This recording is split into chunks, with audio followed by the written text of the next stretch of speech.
Mediterráneo presenta la promoción perfecta para disfrutar en familia. Pida un pollo más papas onduladas o nativas familiares, más ensalada parrillera familiar, más arroz chaufa, más un cuarto de pollo adicional por tan solo 99 soles 90. Además, agregue su piqueo favorito por tan solo 15 soles 90. Ya, ¿qué más? Disfrútelo en cualquiera de nuestros locales o en casa pidiéndolo por mediterráneo.com.pe o llamando al 715-5555. Mediterráneo, el verdadero sabor del pollo. Yo sé que te lo quieres pedir, llama ahorita. Muy bien, nos acompaña el congresista Alejandro Aguinaga para seguir hablando de esto que ya se ha convertido en una farsa congresista, porque si uno ve los números, si uno ve las decisiones tomadas, ya se puede decir sin temor a equivocarse que este es un proyecto absolutamente ideologizado, la balanza está inclinada en favor de la izquierda radical y los que se han beneficiado de todo esto son los terroristas que dinamitaron nuestra democracia y la quisieron doblegar. Bienvenido. Gracias, Augusto. Tú lo has dicho. Fíjate, cuando se derrota al terrorismo en el gobierno del presidente Fujimori, se les derrota en el campo ideológico, en el campo militar, ¿no es así? Y se les lleva a prisión. Viene la caída del gobierno y hoy, como consecuencia de todas estas demandas en la Corte, le ganan la guerra al Perú en las Cortes Judiciales. Y te le explico por qué. Porque ha habido un abuso extremo contra nosotros en estas cortes ideologizadas que prácticamente podríamos señalar que hacen una apología del terrorismo. Hay casos donde se ha pedido pues millonarias sumas de reparaciones civiles.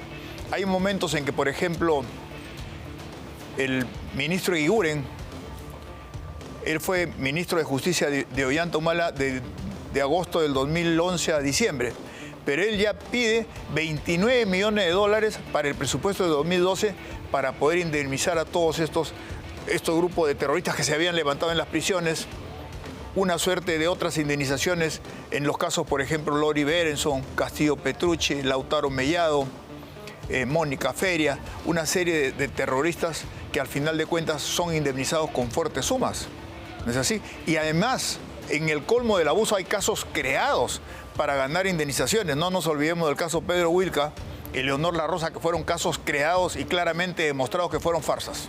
Bueno, Sendero Luminoso publica un comunicado en el que dan cuenta de que ellos se responsabilizan por el asesinato de Pedro Wilca. Así es, eso es clarísimo. Y lo mismo Leonor La Rosa, hay investigaciones inclusive del Congreso peruano, ¿no es cierto?, con Alfredo González. Hay otras investigaciones de periodistas notables donde al final de cuentas se demuestra que es una farsa. Inclusive cuando ella regresa al país y está libando con sus compañeros en el sur, sufre un vuelco y sale corriendo, ¿no? Sí. Entonces todo ese show que armó Toledo, ¿no es cierto?, porque Toledo es el gran causante de toda esta situación. Mi papá descubrió eso de Leonor La Rosa. La agarró en Arica ahí. Claro. Bien contenta. No estaba tan afectada por las torturas como decía ser en su momento, ¿no? Y así es. Y entonces todas estas indemnizaciones que se han venido pague. El caso Lori Berenson, donde vino y reconoce que es del MRTA, vino a volar el Congreso. ¿Y por qué se le indemnizó a Lori Berenson? Por el tiempo que la habían tenido detenida, ¿no? 30.000 dólares, le perdonan la indemnización que tenía que pagar al país, que era como 120.000 soles. A Castillo Petrucci le perdonaron 250.000 soles, se le otorgó 10.000 dólares, al Lautaro Mellado lo mismo, y a una serie de terroristas que vinieron a destruir, hemos tenido que indemnizarlos. ¿Cuál fue el abuso en contra de Lori Berenson, por ejemplo? O sea, supuestamente. De que no había cometido lo que había señalado, sino que fue encarcelada indebidamente. Tenía un mapa del Congreso para que se fuera invadido por el MRTA, como hicieron en la residencia del embajador de Japón.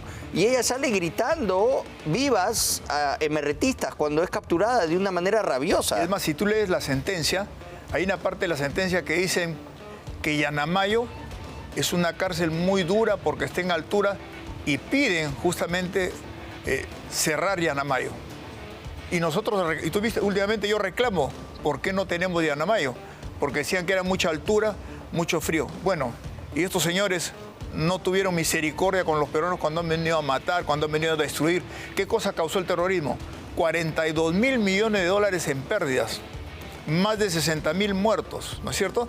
Y encima hay que indemnizarlos todas estas barbaridades que han hecho. Hay que indultar una serie de terroristas con una comisión de indultos donde estaba Javier Churliza el año 2001, que le decía presidente... Era de IDL. Le decía, y una serie de indultos pues que no tienen el mayor sustento, porque indultos humanitarios que no tenían acta de junta médica, ¿no es cierto? Gerardo Sarabia, que terminó trabajando no podía tratarse en la prisión, tenía diabetes, que iba a morir. Sale y mira, ya está más de 30 años y no le ha pasado nada. ¿Y por qué eso, por ejemplo, ese mismo criterio, usted que ha sido doctor del presidente Fujimori, por qué esa misma misericordia no sentían por un hombre viejo que ya estaba por morir y que de hecho se murió? Pero es que hoy ves que el IDL pues ha capturado el Ministerio Público. Mira, yo la semana pasada he tenido que ir a declarar justamente por el indulto al presidente Fujimori, que está muerto y fallecido de cáncer. Sí, pero ellos querían que muera en la cárcel. Y yo le digo al fiscal, oiga, ¿usted no ha leído la Constitución? El artículo 118 es claro, el presidente de la República puede otorgar indultos, conmutar penas, ¿no es cierto? ¿Y ustedes qué cosas? O sea, la Constitución está por encima por los códigos penales y ninguno de los diagnósticos que tiene el presidente es trucho. En algún momento ponían en duda que no tenía cáncer de lengua. Pero no es así que ya no está con nosotros. Así es, tanto hablaba. Era tan grave que murió. Inclusive hay un famoso médico que es comentarista en la televisión que en su momento decía que el presidente no tenía cáncer. Oye, le dije, anda al INEM o donde tú has estudiado, el doctor Huerta, y pide la historia, revisa. Y yo le digo, llámalo a los fiscales, revise. El doctor Huerta que decía que sí, no había contagio de COVID para protestar contra Merino, ¿no? Así es. Ahí entonces, sí no había contagio. Toda esta confabulación perversa, malévola, para hacerle daño no solamente a las personas, sino al país, hoy día tenemos que ponerle un alto. ¿Se puede? Por supuesto, lo mismo. ¿Están haciendo algo en el Congreso de verdad para tratar de salir del pacto de San José? ¿Qué tan complicado sería? ¿Cuáles son los...? Hay una comisión. Mira, la última denuncia a raíz de la recuperación de embajada de Chavín de Huántar.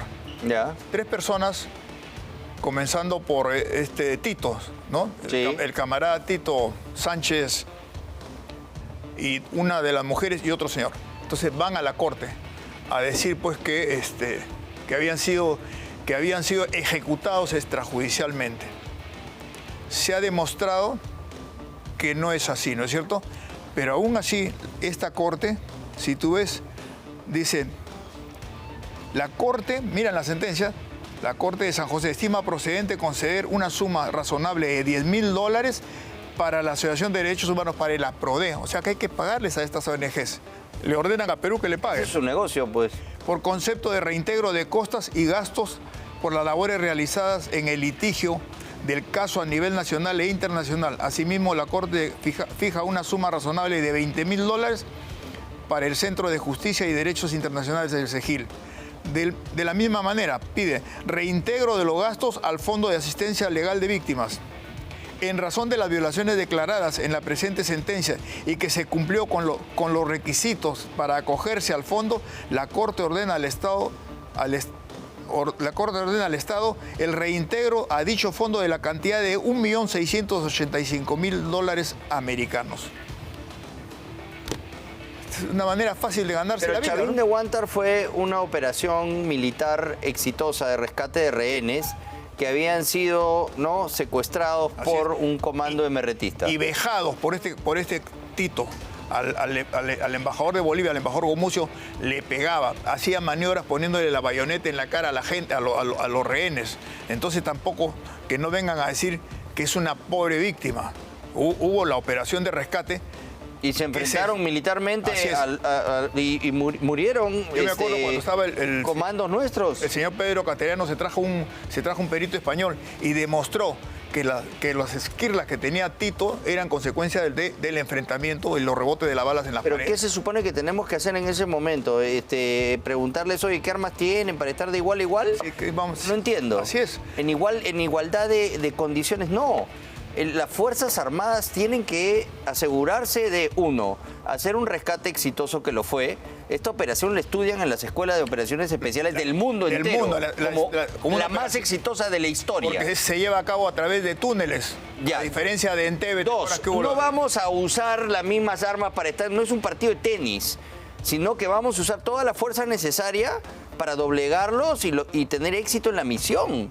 Ellos están alzados en armas y tenían secuestrada a la mamá del presidente de la República. ¿De qué estamos hablando, doctor? Así es. Y ahora, en síntesis, ¿qué hemos hecho? Se ha dado la ley de amnistía, ¿no es cierto? En buena hora, porque terminamos con esta patraña. ¿Qué hemos hecho? Una persecución interminable. ¿Qué hemos hecho por estas víctimas militares y policías? ¿Qué hemos hecho por las Nada. ¿Qué hemos hecho por los huérfanos? ¿Qué hemos hecho por los impedidos? ¿Alguien ha pedido de estas cortes miserables que lo único que vienen es a coaccionar el país? ¿Ha pedido, bueno, estos señores reconózcanle algo? Salvo el primer Hashimoto cuando vino, me acuerdo que le dijo al presidente, hay que indemnizar a estos, por ejemplo, a los deudos del comandante Valer, del teniente Jiménez, que se les ascendió un grado. Pero ¿quién sostiene a esas familias? A esas niñas era que para que los condecoren, para que se les trate como héroes y los han arrastrado por 18 cortes. años de persecución judicial. Así es, increíble. A nuestros máximos héroes. Yo he encontrado, y casi me pongo a llorar, uno de ellos, un mayor, haciendo taxi. Y le dije, pero ¿cómo puede estar en esta condición? Increíble. Me dieron de baja, doctor. Cuando esos tendrían que ser, pues, así, santificados, beatificados, con el cariño popular, ¿no? Por la acción que tomaron. Así es. Bueno, gracias por haber estado con nosotros, doctor Aguinaga, y vamos a ver pues cómo va procediendo esto entre el gobierno y el Congreso, a ver si yo creo que ya es propicio salirse, ¿no? Cuando ves jueces que ya en paz descanse, cansado de Trinidad, que comparaba pues los terroristas con Juana de Arco, que falta de respeto. Yo creo que es el momento de decirle alto a esta situación, y no podemos estar subyugados por cortes ideologizadas con sesgo y que favorecen a los defensores de los terroristas. Así es, gracias por haber estado. Muy bien dicho, muy bien dicho. Así es. Bueno, nos vamos a una breve pausa y regresamos con lo último de los testimonios de Patricia Muriano en el caso de Dina Boluarte. Recuerden que ella tiene información privilegiada y Stephanie Medina ha accedido a el testimonio más reciente de esta colaboradora que se encuentra ya oficialmente en Estados Unidos a buen recaudo. Con eso volvemos.